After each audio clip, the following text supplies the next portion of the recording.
नमस्कार. कोकण साज लाईव्हच्या या विशेष चर्चेमध्ये तुम्हा सगळ्यांचं मनपूर्वक स्वागत आहे. सध्या दिवस आहेत इलेक्शन्सचे म्हणजे इलेक्शन आता होऊ घातलेला नाही आहेत, परंतु 2024च्या इलेक्शन्सचे. आणि त्या निमित्ताने प्रत्येक राजकीय पक्षाचे पुढारी हे आपापल्या मताने आपापल्या परीने कार्यक्रम घेण्याचा प्रयत्न करतायत आणि ते सक्सेस करण्याचा प्रयत्न करतायत. असाच एक महत्त्वाकांक्षी कार्यक्रम, ज्याला शासनाचा फ्लॅगशिप कार्यक्रम म्हणता येईल, असा शासन आपल्या दारी हा कार्यक्रम घेऊन उद्या खुद्द मुख्यमंत्री आपल्या जिल्ह्यामध्ये येत आहेत. मुख्यमंत्री शासन आपल्या दारी या कार्यक्रमासाठी कुडाळ तालुक्यामध्ये येत आहेत आणि कुडाळ तहसीलदार ऑफिसच्या आवारामध्ये याची प्रचंड जय्यत अशी तयारी सुरू आहे. कुडाळ तालुक्यातल्या प्रत्येक गावागावातून नागरिकांना आणण्यासाठीचं नियोजन केलं जाते. त्यांच्या निवास व्यवस्थेची, त्यांच्या खानपानाची प्रचंड अशी चांगली सोय केली जाते आणि शासन आपला दारी हा कार्यक्रम अत्यंत सुस्थितीत आणि एकदम सुपर डुपर हिट व्हावा याच्यासाठी प्रत्येक कार्यकर्ता झटतोय. परंतु या कार्यक्रमाच्या निमित्ताने जी काही राजकीय मांदियाळी उद्या आपल्याला बघायला मिळणार आहे, ती एक वेगळा असा विषय चर्चेला जातोय अख्ख्या जिल्हाभर. कारण शासन आपल्या ह्या निमित्ताने मुख्यमंत्री तर येतातच आहेत, आपल्या जिल्ह्याचे सुपुत्र माननीय शालेय शिक्षण मंत्री माननीय दीपक केसरकर साहेब यांनी देखील एक तिथे चांगलं नियोजन करण्याचा त्यांचा प्रयत्न सुरू आहे. त्याचबरोबर आपले पालकमंत्री रवींद्र चव्हाण हे देखील आपल्या जिल्ह्याचे सुपुत्र आहेत. राजन तेली जे भाजपचे जिल्हाध्यक्ष आहेत, वैभव नाईक जे इथले आमदार आहेत आणि केंद्रीय मंत्री नारायण राणे हे देखील आपल्या जिल्ह्याचे सुपुत्र आहेत. या सगळ्यांनीच हा कार्यक्रम सक्सेसफुल व्हावा म्हणून अत्यंत चांगल्या पद्धतीने त्याचं नियोजन करण्यासाठीच्या सूचना शासनाला प्रशासनाला दिलेल्या आहेत आणि त्या दृष्टीने त्यांचं नियोजन देखील सुरू आहे. परंतु शासन आपल्याद्वारी या निमित्ताने ही सगळी जर राजकीय मांदियाळी बघितली तर खरंच आपल्याला असं वाटायला लागलेलं आहे की नक्की हे शासन आपल्याद्वारी आहे की 2024ची राजकीय तयारी आहे. आणि याच निमित्ताने बोलण्यासाठी माझ्याबरोबर आहे आमचा सावंतवाडीचा बातमीदार विनायक गवस. विनायक, गेल्या 2-3 दिवसापासून सावंतवाडीमध्ये खूप जोरदार तयारी सुरू होते, कारण मुख्यमंत्र्यांचा नागरी सत्कार इथे उद्या होणार आहे. काय तयारी सुरू आहे, कशा पद्धतीचं नियोजन केलं जात आहे? नक्कीच मॅडम, तुम्ही म्हटलं तसं अगदी महिनाभर आपण पाहतोय की सावंतवाडी एक वेगळा लुक घेते. म्हणजे बॅनर्स असतील किंवा मुख्यमंत्री येणाऱ्याची चाहूल जेव्हापासून लागली तेव्हा विविध विकास कामं आहेत, त्यांच्यात कुठेतरी बदल झालेले दिसले, तेजी झालेली दिसली. आज आपण पाहतोय तो अखेर क्षण आलाय. मागच्या वेळेला मुख्यमंत्री येणार होते आणि हे दोन्ही कार्यक्रम आहेत ते खरं तर सावंतवाडीत होणार होते. जो शासन आपल्या दारी कार्यक्रम जो आहे तो जिमखाना मैदान इथे होणार होता आणि सावंतवाडीतली मुख्यमंत्र्यांनी 100 कोटीचा जो निधी दिलाय त्याच्यातनं जी काही विकास कामं आहेत विविध, त्यांचं भूमिपूजन आहे किंवा शुभारंभ आहे तो मुख्यमंत्र्यांच्या उपस्थितीत होणार होता. तर मागच्या वेळी हा पोस्टपोन झाला आणि आता मुख्यमंत्री येत असताना आजच्या क्षणाला सावंतवाडीमध्ये पाहिलं तर जय्यत तयारी सुरू आहे. पहिल्यांदाच राज्याचे मुख्यमंत्री आमच्या सावंतवाडी शहरात येणार आहेत आणि गेलं 1 वर्ष येत्या 30 जूनला शिंदेंच्या सरकारला होणार आहे, फडणवीसांच्या सरकारला. त्यामुळे हे कुठेतरी विशेष आहे. आणि त्यात इथले आमचे आमदार शालेय शिक्षण मंत्री दीपक केसरकर आणि एकनाथ शिंदे यांचं जे नातं आहे म्हणजे हे वेगळं आहे किंवा एकदम जवळचे दीपक केसरकर आणि एकनाथ शिंदे एकमेकांच्या आहेत. त्यामुळे नक्कीच एक वेगळा कार्यक्रम या ठिकाणी करण्यासाठी हा एक नागरी सत्कार होतोय.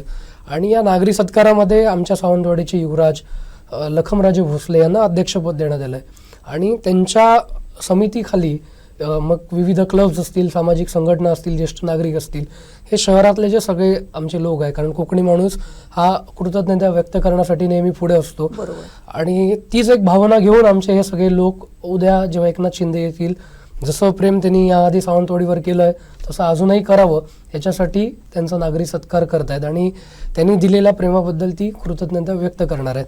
तर हे होत असताना सर्व काही तयारी सुरूच आहे आणि अनेक अपेक्षा पण लोकांच्या मुख्यमंत्र्यांकडनं आहेत.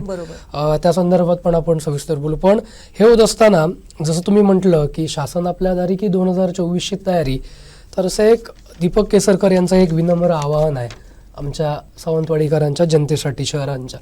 आणि याच्यात विविध कामं आहेत, त्याच्यावरही आपण सविस्तर बोलू. त्यामुळे हा 2024चा जाहीरनामाच जास्त वाटतोय, कारण पंचायत समिती, जिल्हा परिषद, नगर परिषद, विधानसभा आणि लोकसभा या सगळ्या निवडणुकांकडे आता लक्ष लागलेलं आहे. आणि तुम्ही जसं म्हटलं सावंतवाडीमध्ये स्वतः दीपक केसरकर आहेत आणि कणकवलीत नितेश राणे आहेत. भाजप आणि शिवसेना असे 2 आमदार इथे आहेत. तर कुडाळमध्ये वैभव नाईक आहेत आणि ते उद्धव ठाकरेंबरोबर आहे. हा कार्यक्रम कुडाळमध्ये घेणं हे पण त्यात कुठेतरी एक त्यांचा हेतू तिथे दिसून येतोय खेळी आपण किंवा खेळी त्याला म्हणता येईल. सावंतवाडीचा जर विचार केला तर या पत्रामध्ये दीपक केसरकर यांनी सावंतवाडीच्या जनतेला आवाहन केलंय की या सगळ्या जबाबदारीमध्ये म्हणजे मुंबई असेल किंवा कोल्हापूर असेल त्याचे इथे पालकमंत्री आहेत, शिक्षण मंत्री आहेत, या सगळ्या व्यापात सावंतवाडी शहराला तेवढासा वेळ देता येत नाही असं त्यांचं म्हणणं आहे आणि तेच त्यांनी यातनं सांगितलेलं आहे. पण हे करत असताना यात राजकारण सुद्धा आपल्याला दिसतंय, श्रेयवाद सुद्धा दिसतोय. कारण सुरुवातीचीच जी 57 कोटीची पाणी योजना आहे, नळ पाणी योजना, ह्याच्या संदर्भात जर बोलायचं झालं तर रवींद्र चव्हाणांनी ही योजना आणली अशा पद्धतीचे बॅनर भाजपच्या इथल्या स्थानिक नेत्यांकडनं लावण्यात आले होते आणि हे भाजपने केलं असं त्यांचं म्हणणं होतं. इव्हन अतुल काळसेकर यांनी म्हणजे ही संजू परब नगराध्यक्ष असताना त्यांनी ही मागणी केली होती आणि त्याआधी बबन साळगावकर ज्यावेळी नगराध्यक्ष होते त्यावेळी त्यांनी ही योजना अस्तित्वात आणण्यासाठी खूप मेहनत घेतली होती.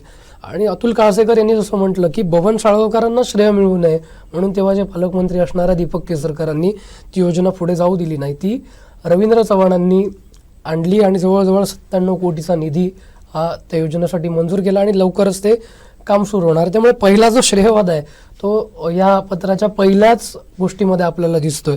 तर ह्या असं अनेक विकास कामं उद्या होत आहेत. त्याच्यामध्ये 28 कोटींचं संत गाडगेबाबा मंडई इथे साकारली जाणार आहे. ते कॉम्प्लेक्स त्या ठिकाणी होणार आहे जिथे आता जुना आहे त्या ठिकाणी त्याची बांधणी होणार आणि त्याचं भूमिपूजन खऱ्या अर्थानं उद्या होणार आहे. त्याचबरोबर स्वर्गीय हिंदू हृदय सम्राट बाळासाहेब ठाकरे आपले दवाखाना राज्यभरात एक नवीन आणि चांगली संकल्पना शिंदे फडणवीस सरकारनं राबवली आहे. जवळजवळ 700हून अधिक दवाखाने राज्यभरात करणार आहेत आणि त्याची प्रक्रियाही सुरू झाली आहे आणि त्यातले आपल्या सावंतवाडी शहरात 2 दवाखाने होत आहेत. त्याच्यामुळे नक्कीच जे कॉटेजवर जो काही लोड येतोय तो कमी होणार आहे. शहरवासियांना नगर परिषदचा एक दवाखाना आहे पण त्यात अजून 2 दवाखाने असल्यामुळे वाढती लोकसंख्या किंवा सगळ्या गोष्टी लक्षात घेता त्याचाही उपयोग होणार आहे. त्याचबरोबर रमाकांत आचरेकर जे सचिन तेंडुलकर यांचे गुरु होते त्यांच्या नावानं क्रीडाप्रेमींसाठी पॅव्हेलियन आणि अकॅडमी वगैरे ते सगळ्या गोष्टी होत आहेत.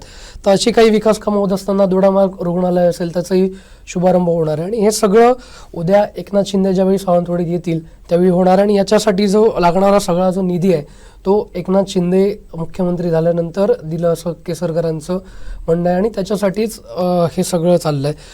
जवळजवळ 34 कोटींचा मल्टी स्पेशालिटीचा जो काही विषय होता जवळजवळ गेली 5 वर्ष आता होत येतील भूमिपूजन होऊन. मल्टी स्पेशालिटीचा प्रश्न अजून प्रश्नच राहिलेला आहे, अजून त्याची वीट सुद्धा लागलेली नाहीये. तर कदाचित उद्या एकनाथ शिंदे त्याबद्दल मोठी घोषणा करून सावंतवाडीकरांना काहीतरी देतील, एक भरीव असं घोषणा करतील अशी एक अपेक्षा सावंतवाडीकरांना आहे.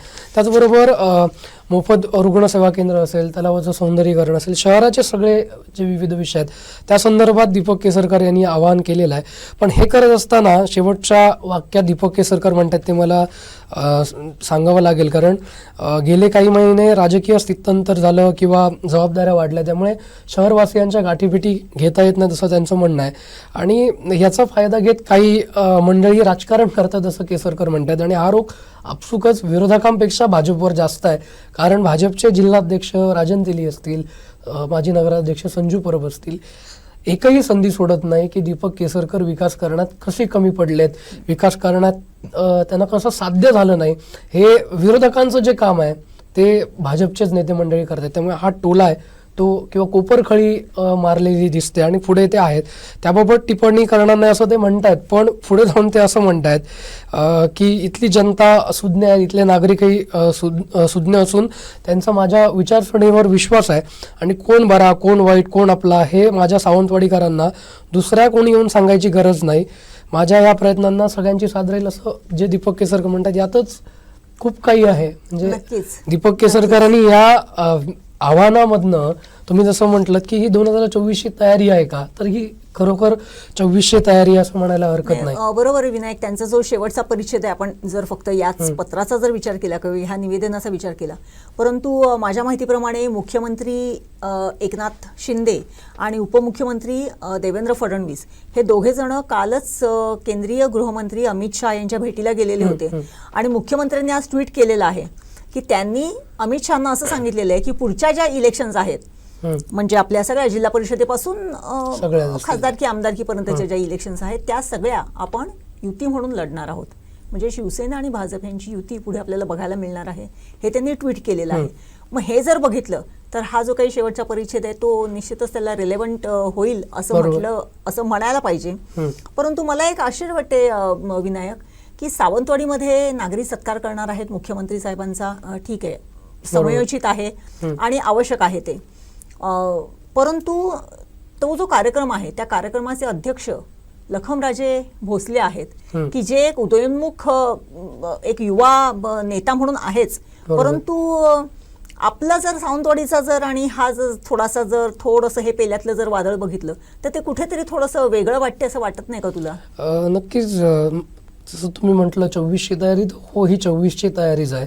आणि या आव्हानामधनं दीपक केसरकर यांनी जे विधान केलंय किंवा जे काही म्हटलंय ते थेट भाजपच्याच या लोकांसाठी आहे. कारण बाकी विरोधक बघितले, मग राष्ट्रवादी असेल, शिवसेना उद्धव बाळासाहेब ठाकरे गट असेल किंवा काँग्रेस असतील, तेवढ्या पद्धतीनं टीका दीपक केसरकरांवर कोणच करत नाहीये. जी टीका राजन तेली करत आहेत, जी टीका संजू परब करत आहेत आणि ज्या पातळीवर जाऊन करतायत ती टीका इतर कोणी करत नाहीत किंवा ते दिसतच नाहीयेत. म्हणजे विरोधक कोण आहेत हाच प्रश्न सावंतवाडीकरांना पडतो. इलेक्शनच्या आधी हे एकमेकांच्या विरोधात असतात किंवा एकमेकांच्या विरोधात बोलत असतात, एकमेकांना जे काही बोलायचं आहे ते बोलत असतात, पण अगदी शेवटच्या क्षणाला आदेश येतो आणि हे सगळे एकमेकांच्या मांडीला मांडी लावून बसताना आम्हाला दिसतात. निवडून आल्यानंतर, सत्ता मिळाल्यानंतर पुन्हा यांचं बिनसतं. म्हणजे नेमकं काय चाललंय तेच समजत नाही. आता तुम्ही जसं म्हटलं की युवराजांना सुद्धा याचं अध्यक्ष केलं, तर नक्कीच कुठेतरी भविष्याचा विचार करून सुद्धा, कारण ते आता भाजपमध्ये सुद्धा आहेत आणि ते भाजपमध्ये सक्रिय आहेत, युवा नेते आहेत. सावंतवाडीचे युवराज जरी असले तरी मला आठवतं दीपक केसरकर मंत्री झाल्यानंतर त्यांचा पण नागरी सत्कार सावंतवाडीकरांनी केला आणि त्यावेळी त्यांच्या नागरी सत्कार समितीचे अध्यक्ष हे युवराजांचे वडील खेम सावंत भोसले होते. खेम सावंत भोसले आजही अध्यक्ष शकले असते, पण यात कुठेतरी वेगळं राजकारण किंवा वेगळी रणनीती असण्याची शक्यता आहे आणि ते दिसतंय किंवा तशी चर्चा पण सुरू आहे. आणि दुसरं म्हणायचं गेलं तर भाजप आणि केसरकर यांच्यातला जो काही वाद आहे हा सर्वश्रुत आहे. उद्या जेव्हा एकनाथ शिंदे येतील किंवा स्वतः नारायण राणे असणार आहेत, आमचे रवींद्र चव्हाण असणार आहेत, अनेक मंत्री उदय सामंत वगैरे सगळेजण असणार आहेत, त्याचवेळी ही सगळी मंडळी आहेत ती एकाच खुर्चीवर एकमेकांच्या बाजूला बसणार आहेत. मग आमच्या जनतेला नेमकं काय हे सांगतायत, ही दिशाभूल तर करत नाहीत ना जनतेची, हा एक सर्वसामान्य लोकांना पडलेला प्रश्न आहे.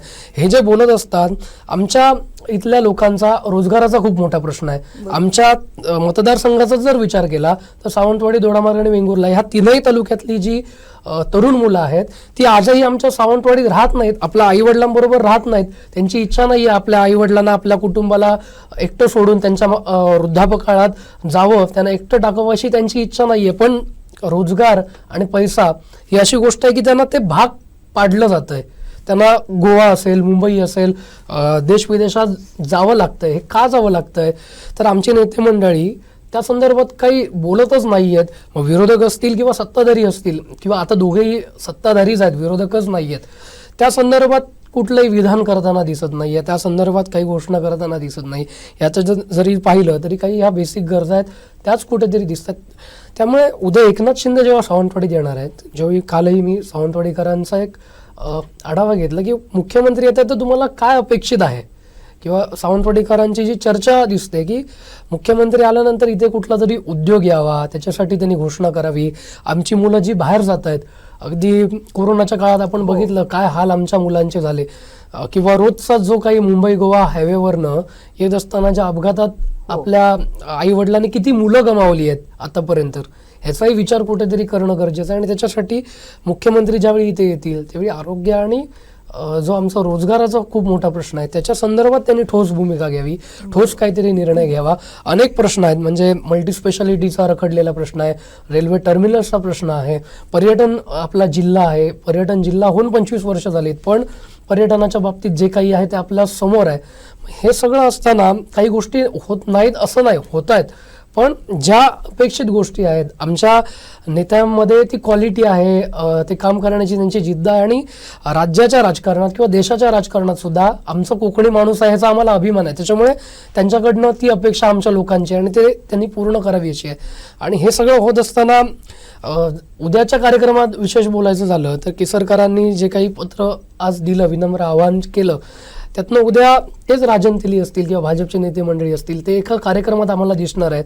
राजन तेलींचं एक वक्तव्य मला आठवतं अजूनही की त्यांनी सांगितलं होतं की दीपक केसरकर यांचं खरं जे काही वस्तुस्थिती आहे ती एकनाथ शिंदेपर्यंत आपण पोहोचवणार.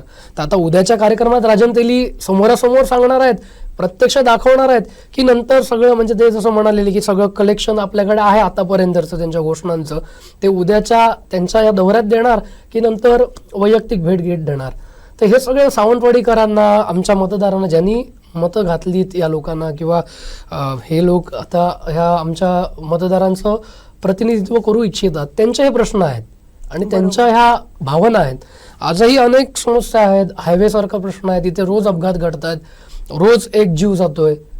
आरोग्याच्या बाबतीतही तोच प्रश्न आहे. भाजप विरुद्ध शिवसेना असं काहीसं चित्र आपल्याला सावंतवाडीमध्ये बघायला मिळते. राजन तेलीच्या स्वरूपाने एक विरोधक म्हणूनच राजन तेली लोकांच्या समोर प्रोजेक्ट होत आहेत किंवा त्यांना केलं जात आहे असं आपण म्हणूया.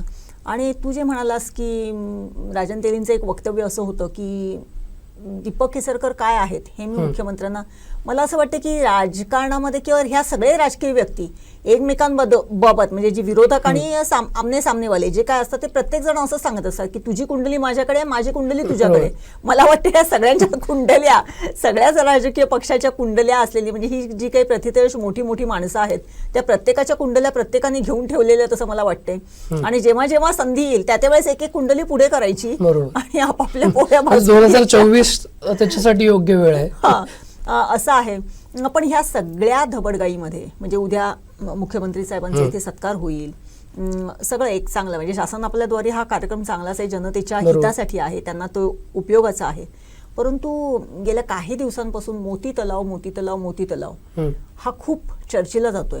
म्हणजे आता सुद्धा जर तू मोती तलावाच्या बाजूने गेलास तर तो जो काही कुसलेल्या माशांचा वास आणि जो आहे तो नाकामध्ये भरतो आणि वाईट वाटते की अरे काय चाललंय.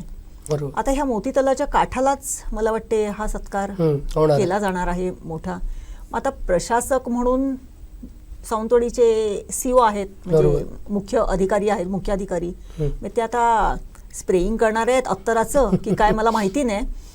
काय आहेत या संदर्भातल्या लोकांच्या भावना, कारण त्याच्यासाठी रस्ते बंद करण्यात आले आहेत, एक चांगलं स्टेज वगैरे उभारलं जाते. काय सर्वसामान्य माणसांचं काय मत आहे? ना नक्की एखादा मंत्री जेव्हा येतो तेव्हा त्याचा सगळ्यात त्रास होतो तो सर्वसामान्य माणसाला होतो. त्रास सहन करायला त्या माणसांचं काहीच म्हणणं नाहीये, पण त्यांचं म्हणणं एवढंच आहे की आमच्या ज्या अपेक्षा आहेत, आशा आहेत तुमच्याकडनं त्या पूर्ण करा. एकनाथ शिंदे आपण आता पाहतोय मागच्या वर्षभरात ज्या पद्धतीनं निर्णय घेत आहेत, ज्या पद्धतीनं 24 तास किंवा 24 तास पण त्यांना कमी पडत आहेत कामाला, म्हणजे त्या पद्धतीने ते काम करतात दिसतंय आपल्याला सगळं. सर्वसामान्यांच्या आपण मुख्यमंत्री आहोत असं ते वारंवार सांगतात. तर त्याच्यामुळे त्यांच्याकडनं अपेक्षा आहेत. आजही शहराच्या जे बाजारपेठेमध्ये उद्या हा कार्यक्रम होतोय त्यामुळे बाजार पूर्णतः चारही बाजूने बंद असणार आहे. आज त्याची तयारी होते, बॉम्ब स्क्वॉड आलाय, प्रत्येक दुकानात जाऊन ते चेकिंग करतायत. त्याचबरोबर जे फळ विक्रेते आहेत, उद्या पुन्हा मंगळवार आहे, आठवडा बाजार जरी बाजूला असला तरी बाजार होतोय. पाऊस अगदी काही तोंडावर आल्यामुळे काही गोष्टी आहेत बाजारातल्या त्या घेण्यासाठी लोक येत असतात किंवा शाळा कॉलेज पण आता सुरू होत आहेत. त्यामुळे ते सगळं आहेच, पण लोकांचं त्याच्याबद्दल काही तक्रार नाहीये, ते सहन करायला तयार आहेत. पण एका अटीवर की त्यांच्या ज्या समस्या आहेत, त्यांच्या ज्या अडचणी आहेत त्या त्यांनी पूर्ण केल्या पाहिजेत. आणि त्याच्यासाठी उद्याच्या या दौऱ्यामध्ये त्यांनी काहीतरी घोषणा करणं, नुसती घोषणा नाही, कारण घोषणा आधी खूप ऐकल्या, आणि ते पूर्ण करणं. आणि आमच्या जो काही त्रास आमच्या लोकांना सहन करावा लागतोय गेली अनेक वर्ष त्या समस्या तसाच आहेत. कारण बाकी सगळ्या गोष्टी होत राहतील, विकास होत राहील, पण ज्या मूलभूत गोष्टी आहेत त्याकडेच कुठेतरी आपला दुर्लक्ष होतोय असं वाटतंय. कारण पर्यटन असेल, रोजगार असेल किंवा अन्य गोष्टी असतील, आरोग्य असेल, ह्या गोष्टींकडे आपण म्हणावा तेवढा लक्ष देत नाही. आणि त्याच्यामुळे लोकांना आजही गोव्यावर अवलंबून राहावं लागतंय.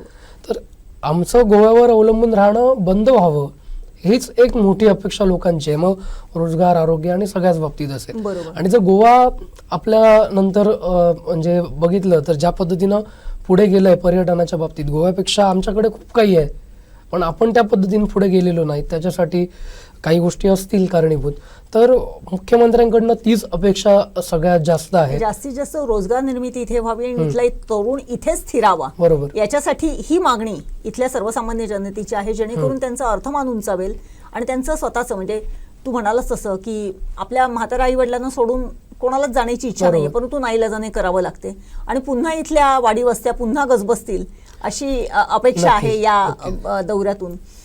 एकूणच विनायक, हा कार्यक्रम जो होता हा पहिल्यांदा सावंतवाडीमध्ये होणार होता, जिमखाना मैदानावरती, परंतु अचानक कार्यक्रमांमध्ये बदल झाला. तो कुडाळला आता होणार आहे. उद्या त्याच्यासाठीची जय्यत तयारी तिकडे सुरू आहे. मला वाटतं गावागावातून SD प्रशासनाने किंवा महामंडळाने बसेसची व्यवस्था, म्हणजे कालच एक सगळ्यांची एकत्रित मिटिंग झाली, बैठक झाली. त्याच्यामध्ये पालकमंत्री होते, शालेय शिक्षण मंत्री होते, उद्योग मंत्री होते, त्याचबरोबर जिल्हाध्यक्ष होते.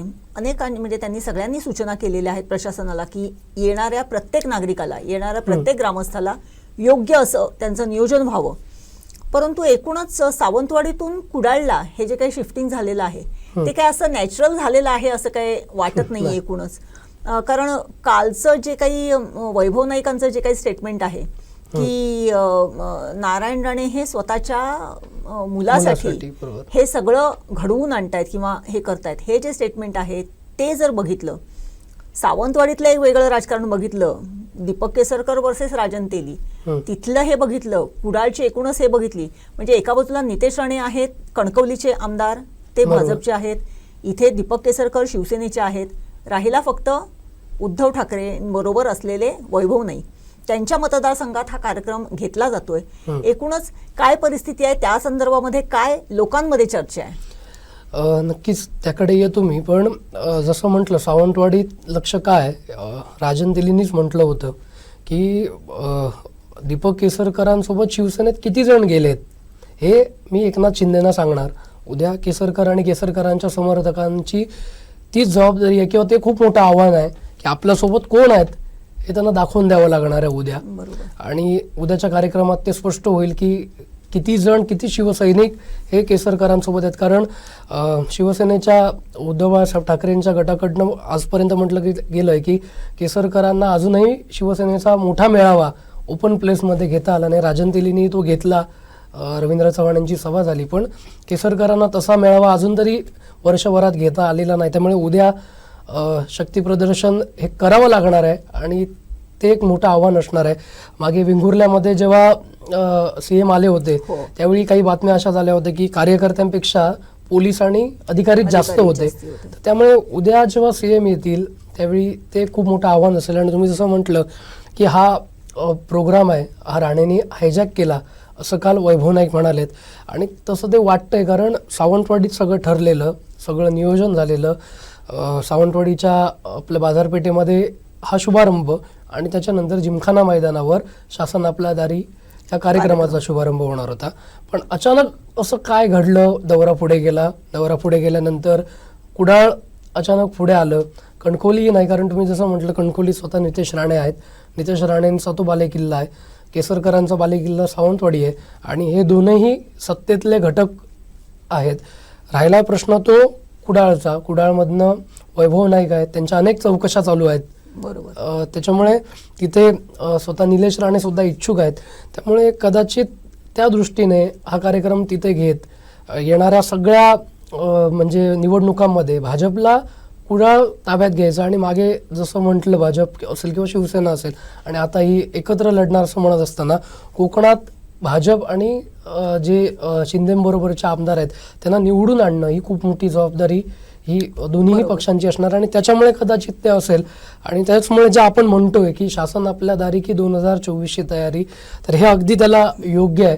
आणि ही 2024ची तयारीच आहे. आणि त्या दृष्टीनेच हे सगळे राजकीय जी गणितं आहेत ती उद्या एकनाथ शिंदे इथे येऊन गेल्यानंतर पुढच्या 1-2 महिन्यात स्पष्ट होणार आहे. कोण नाराज होणार आहेत, कोणाला चान्स मिळणार आहे, कोणाला लॉटरी लागणार आहे, हे येत्या 2-3 महिन्यात स्पष्ट होणार आहे. कारण सगळ्याच निवडणुका अगदी लाईनमध्ये आहेत आणि सगळ्यात विशेष लक्ष हे लोकसभेवर आहे. इथनं भाजपला आपला खासदार NDAचा खासदार निवडून आणायचा आहे आणि त्यानंतर इथले 3ही आमदार आहेत ते आपल्या विचारांचे आणायचे आहेत. त्यामुळे हे सगळं पाहता उद्या जेव्हा एकनाथ शिंदे येतील त्यावेळी 2024लाच अनुसरून फक्त सावंतवाडीसाठी नाही तर आमच्या संपूर्ण जिल्ह्यासाठी त्या दृष्टीनं पर्यटन, रोजगार, उद्योग, ज्या बाबतीत आरोग्य, ज्या बाबतीत अजूनही सिंधुदुर्गाला वर येणं किंवा सक्षम होणं गरजेचं आहे. जो सिंधुदुर्ग गेली अनेक वर्ष त्याच्यासाठी झगडतोय, अनेक नेते मंडळी होऊन गेलेत आणि आताही केंद्रीय मंत्री स्वतः नारायण राणे सुद्धा देशात आपलं नेतृत्व करतायत. इथनं आमचे दीपक केसरकर आहेत, रवींद्र चव्हाण आहेत, उदय सामंत आहेत, स्वतः नितेश राणे सुद्धा आमदार म्हणून काम करतायत. तर अशी सगळी मंडळी असताना ह्यांच्याकडनं अपेक्षा वाढलेल्या आहेत. त्यामुळे उद्या एकनाथ शिंदे जेव्हा येतील तेव्हा ते नेमकं काय बोलतायत, इथे आल्यानंतर कोकणाच्या पदरात काय टाकतायत हे खूप महत्त्वाचं असणार आहे. कारण याआधी 2.5 वर्षात उद्धव ठाकरे सुद्धा येऊन गेलेत. बरोबर. जे कोकणवासियांची अपेक्षा होती ती तेवढीशी पूर्ण झालेली नाही. त्यामुळे एकनाथ शिंदे जे म्हणतात की आम्ही विचारांचे वारसदार आहोत, तर बाळासाहेबांचं आमच्या कोकणावर प्रेम होतं, बाळासाहेबांचं कोकणाशी एक नातं होतं, तो जिव्हाळा होता आणि त्यामुळे त्या हेतूनं एकनाथ शिंदेने आमच्या कोकणाला ते द्यावं हीच अपेक्षा आणि हीच इच्छा या निमित्तानं सगळ्या सिंधुदुर्गवासियांची, आमच्या सावंतवाडीकरांची आहे. नक्कीच.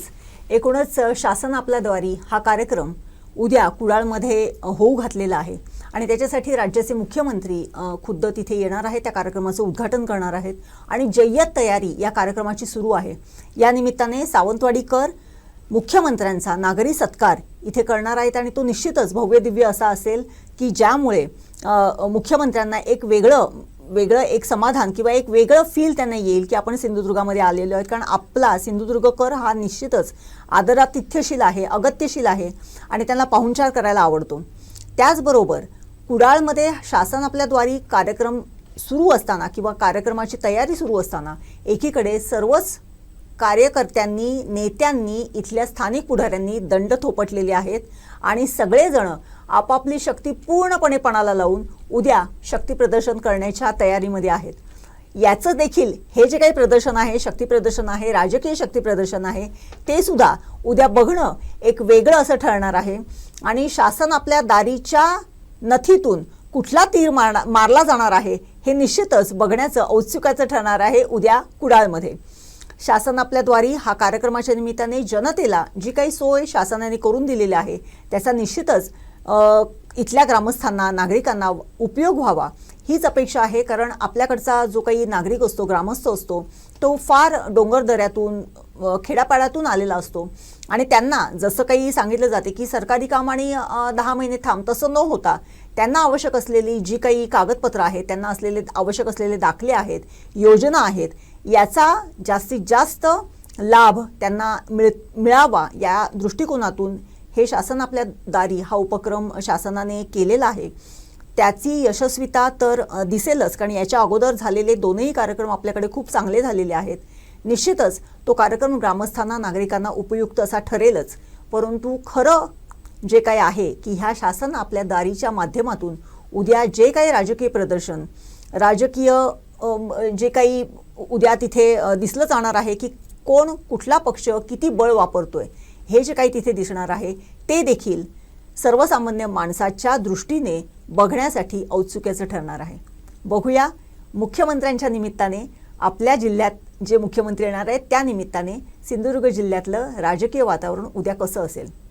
म्हणूनच आपण म्हणतोय की उद्याचं शासन आपल्या दारी की पुढच्या 2024ची राजकीय तयारी.